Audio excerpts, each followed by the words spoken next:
तो भारतीय राज्य व्यवस्था की आज की क्लास में हम लोग आधारभूत राज्य व्यवस्था को समझने का प्रयास करेंगे।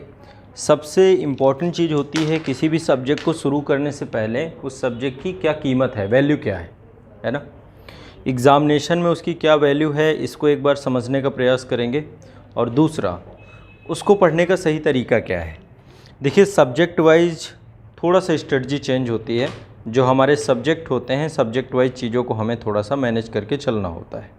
तो आज इन्हीं सभी विषयों को ध्यान में रखते हुए सबसे पहले तो आज एक ये आधारभूत क्लास रहेगी ताकि राज्य व्यवस्था की एक आपकी बेसिक समझ बन सके।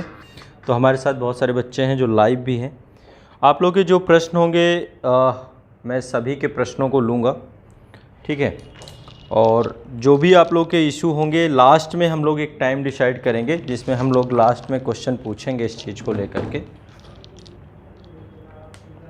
ठीक है। तो जो भी क्वेश्चन होंगे लास्ट में रखेंगे और बीच में मैं क्लासेस लूँगा। साउंड का इशू अब आपका रिजॉल्व हो गया? हाँ, अब साउंड सही हो गया होगा। चलो प्रारंभ करते हैं, स्टार्ट करते हैं। देखो, इंडियन पॉलिटी विषय वस्तु थोड़ा सा बड़ी है, मतलब टॉपिक इसमें बहुत ज़्यादा हैं और कंप्लीट करने में आइडियली यदि मैं कहूँ ईमानदारी से, क्योंकि ये कंटेंट मैंने आपके सामने रखा हुआ है, अभी मैं एक एक करके आपको दिखा दूँगा। ये कंटेंट को कंप्लीट करने में आइडियली 2 महीने लग जाते हैं, यानी 60 डेज़ लग जाते हैं। और इससे कम कीमत पे आप रुक जाएंगे, क्योंकि बहुत सारे लोगों को ये लगता है कि केवल लक्ष्मीकांत को कर लें तो काम हो जाता है। मेरा मानना है कि लक्ष्मीकांत भर से बात नहीं बनती है। लक्ष्मीकांत के अतिरिक्त भी कुछ चीज़ें ऐसी हैं जो आपको पढ़े बिना पॉलिटी पे कमांड नहीं बना सकते हैं, ठीक है। इसमें कुछ बेसिक एनसीईआरटी हैं, 2 एनसीईआरटी हैं जो मैंने आइडेंटिफाई की है, और इनको आप पढ़ेंगे तो संविधान की बेसिक जो समझ है वो आपकी क्लियर होगी। और एक किताब ये जो सबसे इम्पॉर्टेंट किताब मानता हूँ राज्य व्यवस्था में, वो है हमारी संसद। एक और सुभाष कश्यप जी की, लेकिन इसका अल्टरनेटिव आपकी लक्ष्मीकांत है ना। जो हमारा संविधान है इसका अल्टरनेटिव आपका लक्ष्मीकांत है, लेकिन हमारी संसद का अल्टरनेटिव नहीं है। यानी कि यदि हमें करना है तो हमें दोनों चीज़ें करना है। लक्ष्मीकांत एक बुक है, एक बुक ये है, प्लस बेयर एक्ट है, प्लस आपकी एनसीईआरटी। तो अभी इसको हम लोग देखेंगे। तो सबसे पहले एक बार इसकी वैल्यू समझने का प्रयास करते हैं इंडियन कॉन्स्टिट्यूशन की। देखो, सबसे पहली चीज़ ये है कि जो भी आपका एग्ज़ाम है, सिविल सर्विसेज का हो, वनडे का हो, कोई भी एग्ज़ाम हो, सभी परीक्षाओं में पॉलिटी के सीधे क्वेश्चन पूछे जाते हैं। यूपीएससी ने क्या किया है, अभी जैसे पिछले 2-3 साल के क्वेश्चन कल मैं देख रहा था, लेटेस्ट इससे पहले वाला, इससे पहले का, यानी 2020 का, 19 का, 18 का आप क्वेश्चन देखें। यूपीएससी सिर्फ और सिर्फ भारतीय राज्य व्यवस्था से आपका सिर्फ और सिर्फ कथनों को बदल रहा है, बस।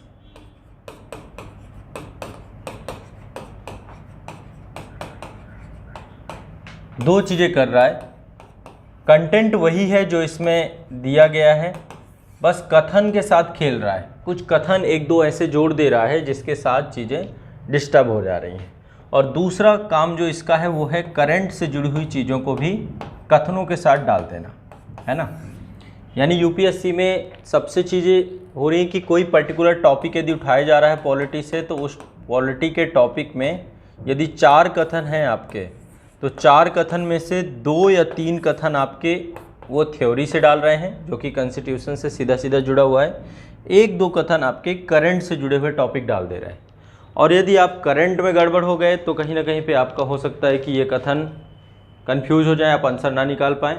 यदि आपका करंट ठीक है, बेसिक में आपने चीज़ों को नहीं समझा, जैसे कि एक एग्जांपल देता हूँ। कल मैं एक क्वेश्चन देख रहा था, यूपीएससी ने पिछले साल पूछा था ह्यूमन राइट से जुड़ा हुआ, है ना।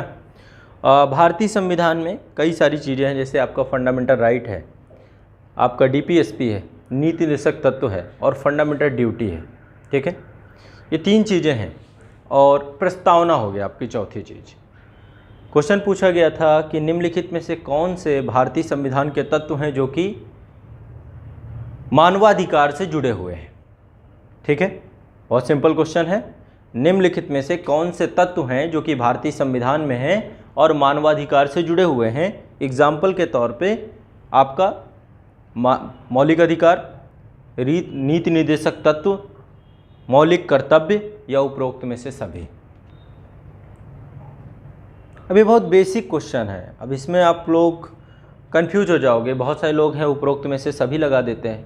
बहुत सारे लोगों को लगता है कि यदि मानवाधिकार की बात हो रही है तो शायद मौलिक अधिकार और मानवाधिकार आपस में जुड़ जाएं।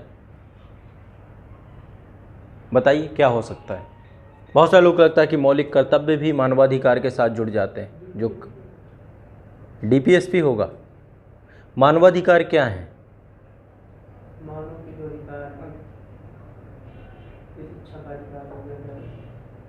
मानव अधिकार का मतलब ये नहीं है। मानव का अधिकार का मतलब हम पर्टिकुलर क्या हैं, एक जाति से जुड़े हुए हैं, समझ रहे हैं ना। हमारी एक जाति है, वो है मानव, और मानव होने के कारण से इस नेचर में हमारे कुछ पर्टिकुलर राइट हैं।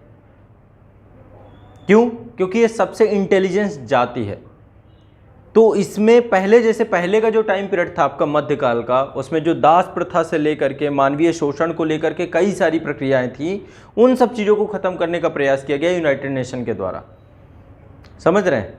तो मानवाधिकार आपके अधिकारों को ही चिन्हित कराते हैं ह्यूमन होने के नाते। यदि आप मानव नहीं होते, पशु होते, तो शायद आपके वो राइट नहीं होते, समझ रहे हैं।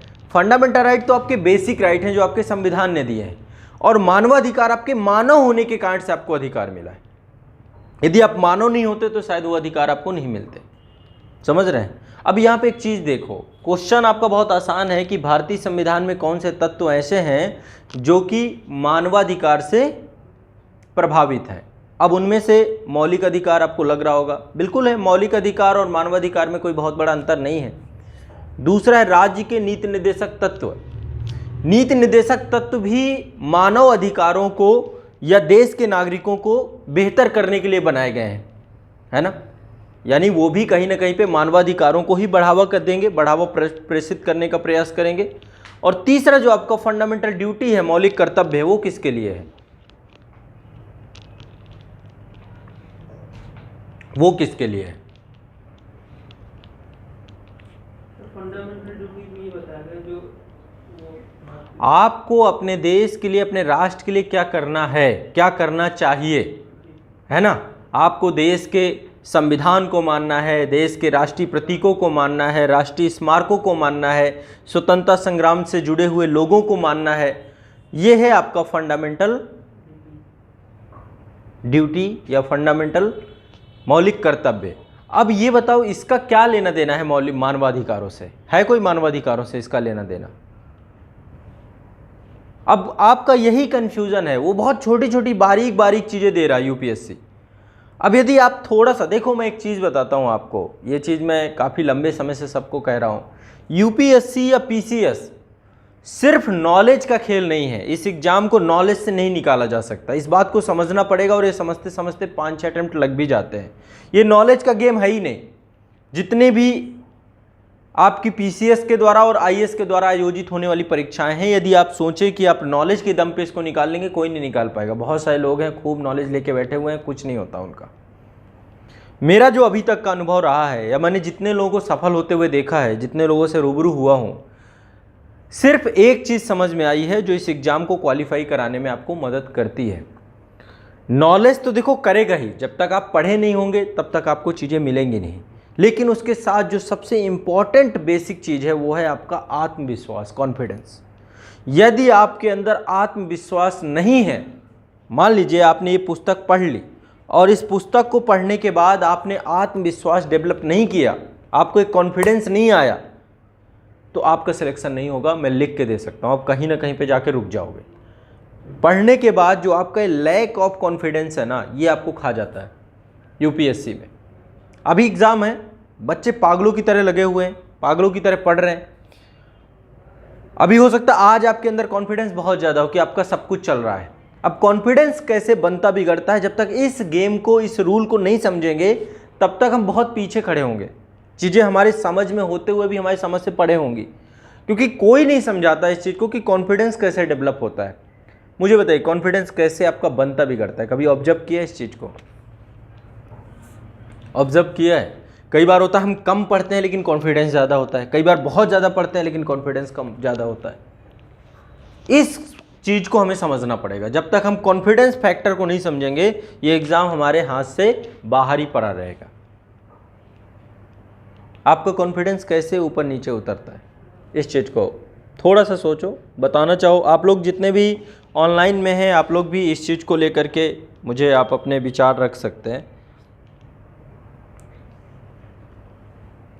बताइए। जैसा कोई चीज़ पढ़ते हैं हम, तो जब तक वो पूरी समझ में नहीं आ जाती है, और समझ में आ जाती है उस चीज़ को, तब तक तो कॉन्फिडेंस रहता है। अच्छा। किसी चीज़ को पढ़ा तो अगर वो ना समझ में आई, यानी समझ में कोई चीज़ आ जाए तो आपको कॉन्फिडेंस रहता है, तो कि कोई पूछेगा इस चीज़ को तो हम बता पाएंगे। ये सही है, सही बोल रहे हैं ये। यानी समझ में आ पाना कॉन्फिडेंस की चीज़ है।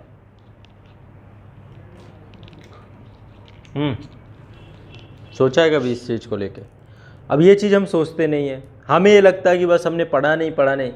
आप कभी भी देखते होगे जो टॉपर है 50% में टॉप कर रहा है, 60% में आपका सिलेक्शन हो रहा है, 50% में सिलेक्शन हो रहा है, 40% में आपका सिलेक्शन हो रहा है, पूरा पढ़ने की कहाँ ज़रूरत है? बहुत सारे लोग होते हैं जो पूरा पढ़ते ही नहीं कभी। इंग्लिश मीडियम बहुत बच्चा ऐसा मिल जाएगा, हिंदी मीडियम भी मिल जाएगा, जो ये सब पूरी गधे मेहनत नहीं करता है, लेकिन उसके अंदर कॉन्फिडेंस होता है, वो वर्क करता है हमेशा।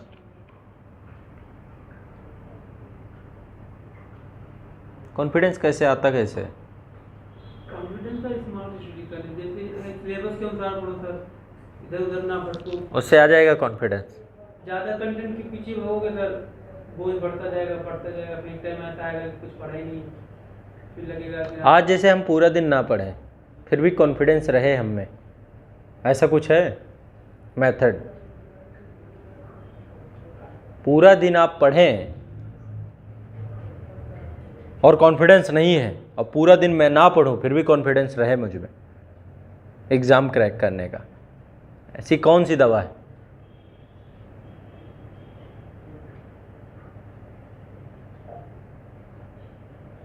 भी कि नहीं? मैं पूरा दिन 2 घंटे ही पढूं, कॉन्फिडेंस ज़बरदस्त रहे, 3 घंटे पढूं, कॉन्फिडेंस ज़बरदस्त रहे। शायद आप लोगों ने कभी ऑब्जर्व नहीं किया अपने आप को, इसलिए शायद आपको तकलीफ़ हो रही है। कॉन्फिडेंस का एक ही तरीका है, एक ही तरीके से कॉन्फिडेंस आता है, चाहे आप पढ़ो चाहे ना पढ़ो, चाहे जितना पढ़ डालो, 10 घंटे 12 घंटे, ये बात बिल्कुल जब तक जितनी जल्दी समझ जाओगे उतना ज़्यादा बेनिफिट हो जाएगा। कॉन्फिडेंस आने का एक ही तरीका है, वो है जो आज आपने, जैसे मान लीजिए आप रात में सोए और आपने ये बोला कि मुझे कल पढ़ना ही नहीं है, पूरा दिन कल मेरा गैप वाला है, छुट्टी वाला दिन है, कल मुझे पढ़ाई नहीं करनी है, कल एक पेज नहीं पढ़ना मुझे, कल बिल्कुल फ्री रहूँगा, मैं टेंशन फ्री रहूँगा, कल तो मुझे घूमने जाना है, आराम करना है, मूवी देखना है कल। और कल वही काम जब आपने रिपीट किया, वही काम आपने पूरा किया, आपके अंदर कॉन्फिडेंस आना चालू हो जाता है। मैंने जो प्रॉमिस किया था उसे मैंने फुलफिल किया। दूसरा बच्चा है, उसने प्रॉमिस किया कल मैं 2 घंटे पढ़ूंगा, नहीं पूरा किया उसने उस प्रॉमिस को, कॉन्फिडेंस ख़त्म। आप 15 घंटे का बना लीजिए अपना टाइम टेबल, 14 घंटे पढ़िए, कॉन्फिडेंस रहेगा कि नहीं रहेगा? 1 घंटे आपने अपना प्रॉमिस पूरा नहीं किया, 15 बोला था 14 किया।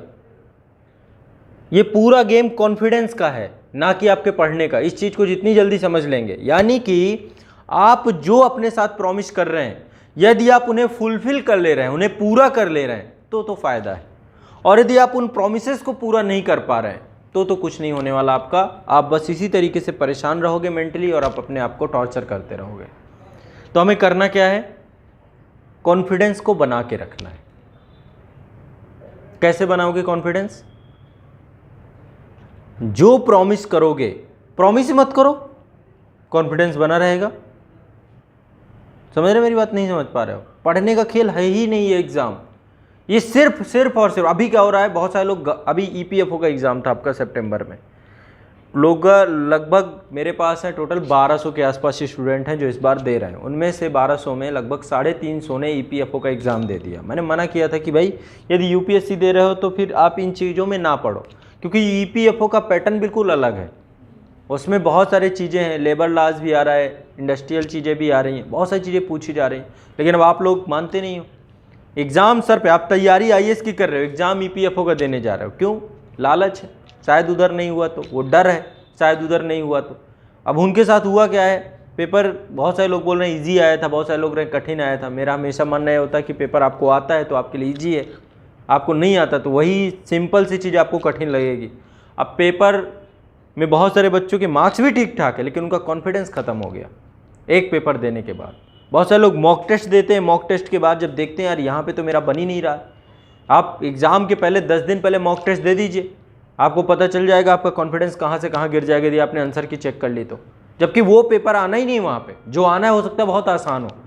तो यहाँ पे सारा खेल है कॉन्फिडेंस का। यदि एग्ज़ाम के हॉल तक कॉन्फिडेंस आपका 2 घंटे में गिर जाता है, जब आप एग्जाम में पेपर दे रहे होते हैं, 2 घंटे का पेपर होता है, 2 घंटे के पेपर में 4 क्वेश्चन लगातार आपके नहीं आए, आपको कॉन्फिडेंस गिर गया, आपका खत्म काम। 96 सरल होते हुए भी आप नहीं कर पाओगे।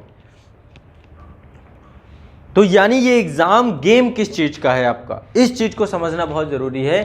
ये एग्जाम आपके पढ़ाई के साथ साथ आपके कॉन्फिडेंस का है, इसलिए आपको अपने कॉन्फिडेंस को सस्टेन करके रखना है। समझ रहे हैं? पढ़ने से ज्यादा नहीं पढ़ने के बारे में सोचो। बड़े बड़े प्रोमिसेस मत बनाओ। बड़े बड़े प्रोमिसेस कभी भी बना दोगे, अगले दिन बैठे रहोगे पागलों की तरह, यार मैंने इतना कुछ बनाया, कुछ हुआ नहीं मेरे से। और एक बच्चा है जो,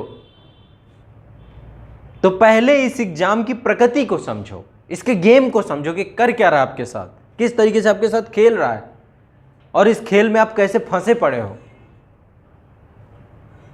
आप पढ़ लो पागलों की तरह, पढ़ रहे लोग 7-7 साल से, 8-8 साल से, 10-10 साल से। बात करो तो समझ में नहीं आता क्या बोलें क्या ना बोले। Lack of confidence. क्यों? बड़े बड़े प्रोमिसेस हैं उनके, रात रात भर पढ़ना है, 2 घंटे सोना है, 4 घंटे सोना है, मैं इतना कर जाऊंगा उतना कर, और पूरा कोई नहीं करते। कोई एक सिंगल प्रॉमिस नहीं पूरा करते। आप पूरे दिन का प्रॉमिस अपने खुद के उठा के देख ले, और जब आप अपने आप ने द्वारा किए गए वादों को पूरा नहीं कर पाते तो फिर आपका ब्रेन आपको क्या मैसेज देगा? यार जब आप अपने सगे नहीं हो तो फिर आप किसके सगे होगे? इसलिए पहले इस खेल को समझना है कि ये खेल है किस चीज का। ये खेल ज्ञान का जरूर है, लेकिन ज्ञान से ज्यादा कॉन्फिडेंस का है। इसलिए अपने साथ कम प्रॉमिस, 2 घंटे का प्रॉमिस करो, 3 घंटे पढ़ लो, देखो क्या मजा आएगा, क्या एनर्जी आएगी। यार मैंने 2 घंटे बोला था, 3 पढ़ लिया।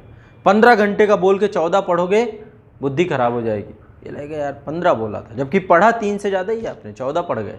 इसलिए आपको इस चीज़ को जैसे ही समझोगे, आप डेली आपके चेहरे में चमक आती चली जाएगी, आपको रौनक आ जाएगी, आपको लगेगा यार वाह, जो बोल रहा हूँ कर रहा हूँ। कम से कम बना लो पूरा दिन सोने का, नहीं पढ़ने का दिन बना लो कि आज पढ़ना ही नहीं है। जब नहीं मन कर रहा, अब आप वो उसमें डिमोटिवेट होकर बैठ जाते हो, दिमाग में सर में रख के कि आज मुझे पढ़ाई में मन ही नहीं लग रहा मेरा, मैं डिमोटिवेट। क्यों? क्योंकि पूरे दिन आपने पढ़ने का बनाया था और आज आपका ब्रेन नहीं है, उस चीज़ पे काम नहीं कर रहा। इसलिए मोटिवेशन और डिमोटिवेशन भी लैक ऑफ कॉन्फिडेंस ही तो है, और क्या है। जब आप कॉन्फिडेंस होते हो आप मोटिवेटेड होते हो, जब आपका डिमोटिवेशन का मतलब क्या है। इसलिए एग्जाम क्या है पहले ये समझो, बाद में समझो कि ये पॉलिटी है, लक्ष्मीकांत है, ये बेयर एक्ट है। ठीक है, लक्ष्मीकांत पढ़नी है, 2 पेज पढ़नी है, बस पढ़ के खत्म। 10 का बना, एक बार कमिटमेंट कर दिया तो फिर पूरा भी करना है। यदि 10 घंटे का बना दिया कमिटमेंट तो फिर 10 घंटे पढ़ने हैं। यदि आपने 50 पेज का बना लिया टारगेट लक्ष्मीकांत का तो 50 पेज करने हैं। समझ रहे मेरी बात को? कोई भी एग्जाम आसानी से निकलेगा, चाहे आप 40% कंप्लीट करके जाओ सिलेबस, चाहे 50% करके जाओ, क्योंकि आप हमेशा कॉन्फिडेंट रहोगे, आपको अपने ऊपर हमेशा एक भरोसा रहेगा। ठीक है, ये चीज़ ही है जो आपको सफल बनाएगी और आपको बहुत दूरी ले जाएगी। इसलिए अपने कमिटमेंट को सभी को पूरा करना है, जितना कमिटमेंट करिए उसे पूरा करिए, ये पहली प्रायोरिटी हमारी होगी। ठीक है, और इस सेशन का सबसे इम्पॉर्टेंट फैक्टर यही है। मैं आपको सिर्फ इतना ही बताना चाहता हूँ, और ये आप कभी भी एक स्टेज में जाके खुद महसूस करोगे। तो क्यों उस स्टेज तक पहुँचना, मेरी बात को आज से ही मान लो। कल से प्रैक्टिकल करना चालू कर दो, परसों से अपने चेहरे की चमक बढ़ाना चालू कर दो, बस इतना कर लो।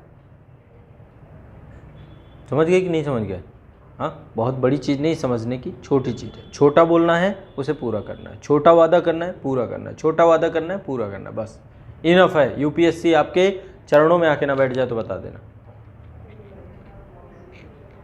अभी तक जो आपकी हालत दुर्दशा हुई है, क्या हुआ है? अभी तक आपने कोई भी प्रॉमिस आज तक पूरा ही नहीं किया अपने साथ। तो क्यों नहीं दुर्दशा होगी, है ना। तो चलो ठीक है, मैं सिर्फ आपको ये समझा रहा था कि भारतीय राज्य व्यवस्था एक ऐसा सब्जेक्ट है जिसको कंप्लीट करने के बाद आपके 18 से 20 क्वेश्चन हर एक एग्ज़ाम में, मैं मिनिमम है बता रहा हूँ, इतना आना ही आना है, इतनी वैल्यू है इस एग्ज़ाम की। और यदि आपका भारतीय राज्य व्यवस्था एक कोर पिलर टॉपिक के अंतर्गत है ना, यदि आपका थोड़ा सा भी गड़बड़ रहा तो आपका कुछ नहीं होना है। आप ये भी ध्यान रखिएगा, ना आपका पीटी हो पाएगा ना मेंस हो पाएगा इसका, क्योंकि इसके नंबर सॉलिड हैं और ये पढ़ना ही पढ़ना है। आपका इंटरव्यू में भी आपसे पूछा जाएगा। आप न्यूज़पेपर भी समझना चाहते हो तो आपको भारतीय राज्य व्यवस्था की समझ होनी चाहिए, नहीं तो क्या पढ़ोगे, न्यूज़ में तो यही आता है, दिन भर पॉलिटी ही तो है, PSIR सबसे ज़्यादा आता है, पॉलिटिकल साइंस इंटरनेशनल रिलेशन आपके न्यूज़पेपर की जड़ है। पहले पेज से लेकर लास्ट पेज तक आपको PSIR ही पूछा जाएगा आपसे, है ना। तो इसलिए पॉलिटिकल साइंस और इंटरनेशनल रिलेशन ये दो टॉपिक आपके यदि मजबूत हैं तो आपकी बहुत बड़ी पकड़ हो जाती है अपने सिलेबस में, ठीक है। आप जो भी लिखते हैं, जो भी चीज़ें करते हैं, आपको इजीली समझ में आने चालू हो जाते हैं, ठीक है। तो इंडियन पॉलिटी के अंतर्गत आज से मेरा प्रयास देखो ये रहेगा कि मैं आप सभी को एक प्रॉपर समझ विकसित कर सकूं, डिटेल में इसको पढ़ाने का प्रयास करूंगा। क्लास हमारी इसमें लंबा चलेंगी, ठीक है। पहले शुरुआत के 12 से 15 लेक्चर फास्ट ट्रैक होंगे, फिर इसके बाद बिल्कुल स्लो हो जाएंगे, दोनों लेवल लेकर के चलेंगे इसमें, ठीक है। कहीं कहीं पे लिखवाने की ज़रूरत पड़ेगी, मैं लिखवाता जाऊंगा, ज़्यादा नोट्स बनवाने के चक्कर में नहीं रहूँगा। इसके लिए आपको पढ़ने के लिए क्या करना है, थोड़ा सा मैं आपको बुक्स बता देता हूँ सारी, और ये बुक्स ही करना है, इसके अतिरिक्त आपको कुछ भी नहीं पढ़ना है। 3-4 किताबें आती हैं। एक आती है DD बसु की किताब, ठीक है। DD बसु की किताब निश्चित तौर पे बहुत अच्छी किताब है, लेकिन वहाँ की जो भाषा है, क्योंकि उसको DD बसु चीफ जस्टिस रहे हैं कोलकाता हाई कोर्ट में, उनके द्वारा लिखी गई पुस्तक है, विधिक भाषा बहुत ज़्यादा है। यदि आप लॉ के छात्र होते तो किताब आपको पढ़नी चाहिए। आपको साधारणतया ये किताब आपका काम कर जाएगी, फेवरेट बुक है सबकी लक्ष्मीकांत। इस किताब से आपका काफ़ी काम हो जाएगा, लगभग काम होगा आपका 70% ये बुक आपका काम कर जाएगी। इसमें लगभग सब्जेक्ट वाइज, टॉपिक वाइज सारी चीज़ों को इसमें प्रवेश करने का प्रयास किया। तो ये किताब आपको साथ साथ पढ़नी है, जो मैं पढ़ाऊँ मेरे नोट्स के साथ लक्ष्मीकांत की बुक आपके एडिशनली आपको पढ़ना है सेल्फ स्टडी में। एक चीज़ तो ये, साथ में हमारे साथ ये बेरेक्ट रहेगा, ताकि यहाँ पे मैं आपको आर्टिकल्स ही आपके सामने मैं प्रस्तुत करूँगा, उस आर्टिकल्स को आप बेरेक्ट के थ्रू एक एक करके पढ़ते जाएंगे, यानी हम कंप्लीट जितने भी आर्टिकल हैं सारे आर्टिकल को देखेंगे। इसके बाद ये किताब को लेकर के भी बहुत सारे बच्चों के मन में संशय रहता है, सुभाष कश्यप जी की है। ये सिंपल और आसान भाषा में, यानी आपका फाउंडेशन अच्छा नहीं तो सुभाष कश्यप का काम मैं कर दूंगा यहाँ पे, यानी मेरी क्लास जो रहेगी वो क्लास इस बुक को टारगेटेड लेकर के चलेगी, ठीक है। ये है लक्ष्मीकांत भी है, आपको लक्ष्मीकांत की भी ज़रूरत नहीं पड़ेगी, ठीक है। लेकिन ये है कि जो इस किताब में लिखा गया है, यदि आपको लैंग्वेज पढ़ना है कि भाई हाँ पढ़ना है लैंग्वेज, तो आप इसको एक बार रिवीजन बुक के तौर पे रख सकते हो। आपको हमारा संविधान ये काफ़ी बढ़िया तरीके से एक एक आर्टिकल को इन्होंने सिंप्लीफिकेशन किया है, ठीक है। तो एक तो ये किताब हो गई आपकी। 2 NCERT हैं आपकी। एक NCERT आपकी ये है संविधान सिद्धांत और व्यवहार। इस पुस्तक में प्रैक्टिकली चीज़ें बताई गई हैं, आपको सोचने के लिए मजबूर भी किया जाएगा, है ना। इस पुस्तक में 2 पर्सन हैं यहाँ पे, 2 इन्होंने कार्टून्स दे रखे हैं और कार्टून्स के नीचे क्वेश्चन लिखे हुए हैं। जब आप इसे पढ़ेंगे तो उसी पढ़े हुए में से इनमें से 2 क्वेश्चन आपको हर एक पेज में मिलेंगे, है ना। तो वो थोड़ा सा थॉट प्रोसेस के लिए आपको स्ट्रॉन्ग करने के लिए काम करता है, कम से कम आप समझें चीज़ों को। तो आपको ये पुस्तक भी पढ़नी चाहिए। और एक ये पुस्तक है राजनीतिक सिद्धांत, तो जो आपकी प्रस्तावना है, प्रस्तावना में निहित जितने भी तत्व हैं सब इसमें दिए गए हैं। और एक बार जो है इसको समझना इसलिए ज़रूरी है क्योंकि ये टॉपिक आपके GS में इंडिविजुअल क्वेश्चन बन के भी निकल के आते हैं। इसमें काफ़ी सारे टॉपिक दिए गए हैं पॉलिटिकल थ्योरी में। आपका स्वतंत्रता है, जैसे अब स्वतंत्रता को इंडिविजुअल आपसे पूछा जाए कि क्या है स्वतंत्रता, लिबर्टी किसे कहेंगे, तो आपके थॉट प्रोसेस में उसको समझने में टाइम लगेगा। और स्वतंत्रता से जुड़े हुए कई सारे क्वेश्चन आते हैं। स्वतंत्रता, समानता, सामाजिक न्याय क्या है, अधिकार किसे कहते हैं, नागरिकता का मतलब क्या है, राष्ट्रवाद से आप क्या समझते हैं, पंथ निरपेक्षता क्या है, धर्मनिरपेक्षता क्या है, शांति क्या है, विकास किसे कहते हैं, डेवलपमेंट की परिभाषा क्या आती है। ये सारी चीज़ें पॉइंट बाय पॉइंट इसमें 5-6 10 टॉपिक आपके कवर हो जाएंगे इस पुस्तक से। इसलिए पॉलिटिकल थ्योरी भी आपको पढ़नी है। ये क्लास 11th की पुस्तक है आपकी, और ये भी क्लास 11th की पुस्तक है, 2 क्लास 11th की पुस्तक है। बस यदि इतना हम कर लें, और साथ में ये पुस्तक है हमारी संसद, ये पढ़नी ही पढ़नी है। इसमें भी पार्लियामेंट का चैप्टर दिया गया है, लेकिन इनका फैक्चुअल अप्रोच ज़्यादा है, इनका है एनालिटिकल अप्रोच है। आपको A to Z जितनी भी चीज़ें मिलेंगी एनालिसिस के साथ मिलेंगी। तो भारतीय राज व्यवस्था, इसके साथ हमारी संसद सुभाष कश्यप की एक कंपलसरी बुक रहेगी। तो हमें 2 बुक ये तो करनी है, ठीक है। 2 बुक ये रहेंगी, साथ में एक पॉकेट बुक आपकी ये रहेगी। 3 ये 2 आपके थॉट प्रोसेस के लिए हैं। इससे आपका भला सिर्फ थॉट प्रोसेस का NCERT से हो पाएगा, ठीक। बाकी इस बुक का मैं काम खुद कर दूंगा। अब JN पांडे की एक बुक आती है, बहुत सारे बच्चे JN पांडे को लेके पूछते हैं। JN पांडे बिल्कुल नहीं पढ़नी है, वो उनके लिए है जो कि लॉ कर रहे हैं, विधिक कर रहे हैं। ना तो JN पांडे पढ़नी, ना तो PM बख्शी पढ़नी, मैं सब करवा दूंगा जितनी महत्वपूर्ण है। एक और हैं आपके ग्रेविन ऑस्टिन, है ना। ग्रेविन ऑस्टिन का सहकारी संघवाद, कोऑपरेटिव फेडरलिज्म पे बहुत सारी चीज़ें उन्होंने लिखी है। किताब बहुत अच्छी है उनकी, भारतीय संविधान पर, लेकिन उसको भी पढ़ने की ज़रूरत नहीं है। एक पर्टिकुलर टॉपिक के लिए पूरी किताब पे टाइम ख़राब किया जाए, ये मूर्खता है। तो सहकारी संघवाद विषय को मैं यहाँ पे क्लास में आपके डिस्कस करूँगा जब मैं आपको भाग 1 पढ़ा रहा हूँगा, ठीक है। तो बस ये किताबें आप सभी के पास हो जाएं। बाकी मेरा काम रहेगा आप लोगों को चीज़ों को, इन्हीं को मैं सभी को सिंप्लीफाइड करने का प्रयास करूँगा। एक एक आर्टिकल आपको समझाऊँगा, चीज़ें लिखवाऊँगा, उनको हम डिस्कस भी करेंगे। आप भी पढ़ के आना, आपसे भी डिस्कशन होगा, ठीक है। 2 वे कम्युनिकेशन रखेंगे इसमें, 1 वे नहीं रखेंगे। बताएं कोई दिक्कत हो तो। आप लोगों को पहले तो ये कंटेंट आपके पास हो जाना होगा भी, है कि नहीं है, ये इतना सारा ही है। हाँ ठीक है।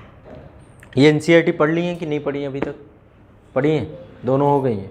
अच्छा, ये राजनीतिक सिद्धांत हो गई है, ये बच्ची है आपकी, है ना। इसे भी पढ़ लीजिएगा क्योंकि अच्छी है, बहुत अच्छी पुस्तक है, ठीक। चलिए आप शुरू करते हैं, थोड़ा सा आधारभूत कुछ चीज़ें डिस्कस करने का प्रयास करते हैं। आप लोगों को कोई डाउट हो जो लाइव में है बच्चे, तो आप लोग भी पूछ सकते हो ताकि फिर आगे बढ़ सकें। लाइव में जितने लोग हैं हमारे साथ, कौन है? मंजर कादरी जी। हाँ, जो प्रश्न पूछना हो पूछ लो, कमिट। हाँ ठीक है बेटा।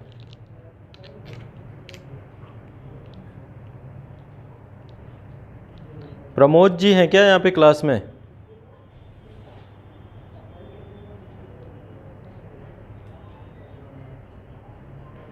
प्रमोद वर्मा जी,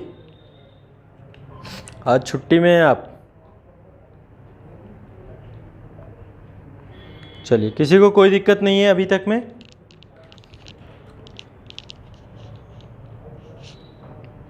हाँ, ये सारी बुक लेना है बेटा, अलका त्रिपाठी।